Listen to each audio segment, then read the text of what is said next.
꼭 필요하지만 국회에 잠들어 있는 법안을 알아보는 곽승규 기자의 법이 없다 시간입니다.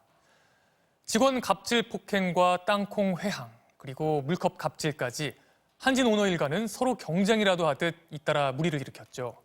하지만 여전히 건재한 모습으로 최근엔 막장 드라마 같은 경영권 분쟁까지 벌이고 있는데요. 이런 재벌을 개혁하기 위해 여러 건의 법안이 제출됐지만 국회에선 통과될 기미조차 보이지 않고 있습니다. 대체 누가 맡고 있는 건지 곽승규 기자가 취재했습니다. 날카롭게 깨진 유리창, 산산조각 채 바닥에 널브러진 화병, 팔에 난 상처까지. 경영권을 두고 암투를 벌이는 한진그룹 오너 일가의 민낯을 보여준 상징적인 모습이었습니다. 이를 두고 막장 드라마다, 가족의 난이다는 등의 평이 쏟아졌지만 정작 중요한 사실은 따로 있습니다. 장남 조원태 회장과 누나 조연아 전 부사장, 그리고 조현민 전무와 어머니 이명희 고문까지. 이들이 가진 한진칼의 지분을 다 합쳐봐야 25%가 채 되지 않는다는 사실입니다. 이들은 4분의 1에 불과한 지분으로 한진그룹 지주사인 한진칼을 장악한 뒤 계열사인 대한항공, 진에어 등에도 경영권을 행사해온 겁니다. 총수일가가 작은 지분을 이용해서라도 한계 경영을 하고 그리고 그것을 이용해서 사회 편취를 하게 되는. 재벌 일가가 권한만 누릴 뿐 책임은 지지 않는다는 비판이 계속되자 정치권은 선거 때마다 재벌 개혁을 약속했습니다.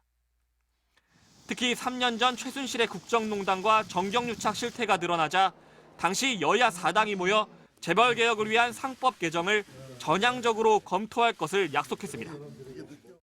스포트라이트를 그런 거야? 어차피 김진태 간사님 결재 받아야 될 상황에서 다 안 하는 거로?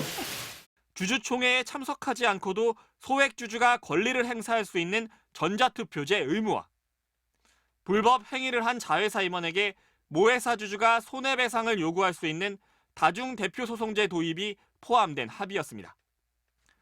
합의 이후 열린 법안심사소위 회의록. 당시 새누리당 소속이던 김진태 의원은 그날 합의에서 발표된 건 전향적 검토일 뿐이라며 법안을 통과시키는 게 아니라고 말합니다. 이에 민주당 백혜련 의원이 뉴스에도 전자투표제와 다중대표소송제가 통과된다고 다 났다고 반박하자 김 의원은 뉴스에 났으니까 해야 하냐며 반대의 뜻을 분명히 합니다. 실제 김 의원은 이후 2차례 더 열린 회의에서도 재계의 경영권 침해가 우려된다며 상법 개정을 반대했습니다. 그나마 법 통과에 적극적이던 정부와 여당마저 야당과 재계의 반발 속에 주춤거리면서 결국 2년 전 회의를 끝으로 관련 논의는 국회에서 사라졌습니다. 제가 계속적으로 우리 상법 개정 등을 비롯한 재벌 개혁을 위한 법안들 개정에 정부와 여당이 적극적으로 나서달라는 메시지를 계속 내는데 잘 이루어지지 않고 있습니다. 법 개정을 국회가 못하고 있는 상황이라면 정부가 적극 나서서 할 일이 있습니다. 경영 능력도 제대로 검증받지 않은 재벌 일가에게 권한이 집중되는 사회. 한진그룹 오너 일가가 밥그릇 다툼에 열을 올리는 사이 정작 주력 계열사인 대한항공에선 창사 이후 첫 무급휴직이 실시됐고 6년 만에 희망퇴직 신청도 받았습니다. 법이 없다, 곽승규입니다.